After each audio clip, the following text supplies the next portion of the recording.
keperluannya. Kalau diminta itu harus rahasia.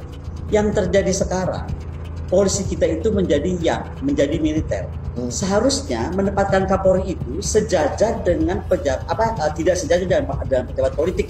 Misalnya tadi, apakah harus kemudian di bawah Kemdagri, gitu kan? Tapi sebagai pejabat teknokrasi atau birokrasi.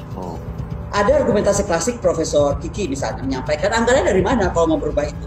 Sebentar, model Jepang itu tidak merubah anggaran, tapi dia memindahkan Kapolri-nya itu di bawah Kemdagri. Kemudian model US, anggaran Kapolda itu di bawah tanggung jawab Pemda provinsi ke bawah, dan anggaran polisi nasional di bawah Kemdagri dia. Nah ini dulu yang kita mesti paham. Jadi kita mau ikut model mana? Kedua, kita ini paling aneh sedunia ya, terkait dengan budaya Polri yang tadi salah tempat. Yang saya bilang tadi, katanya dia civilians, tapi kan semuanya gayanya sudah sangat militer. Mereka masuk budaya atau zona yang tadi, unsur yang. Sehingga, ini yang tolong diulang ya, tidak tunduk pada hukum, tetapi tunduk pada komando. Yang harusnya polisi tunduk pada hukum, dia sekarang bersifat tunduk pada komando seperti tentara.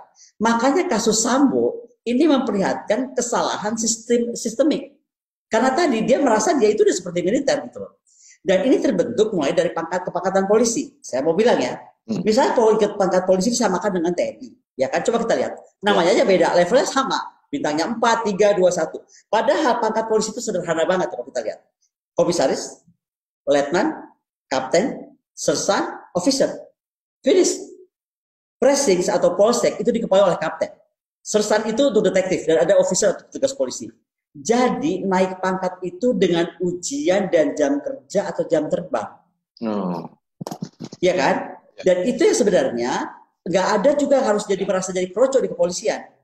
Yang ada itu adalah junior, anak baru masuk, atau kita sebutnya kalau di Amerika itu rookie gitu kan, dengan officer yang itu pun dia lahir dari akademisi atau akademi di tiap daerah, dan itu pendidikan 2-3 tahun. Jadi polisi dalam kaidah yin atau kaidah sipil itu harus memungkinkan, sekarang saya masuk ke struktural, memungkinkan mengadopsi budaya lokal. Contoh, Texas Ranger, Amerika Serikat. Kenapa dia pakai topi cowboy? Dulu kan saya nggak ngerti kenapa ya Texas Ranger pakai topi cowboy.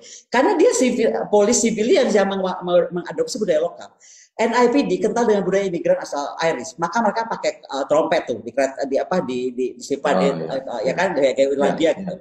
Nah, kalau kita bisa ngambil polisi seperti sekarang ini yang tadi strukturalnya sudah harus jelas di mana, kemudian kulturalnya juga harus di mana, maka di Bali misalnya di Bali itu bisa aja pecalang jadi polisi atau polisi model pecalang.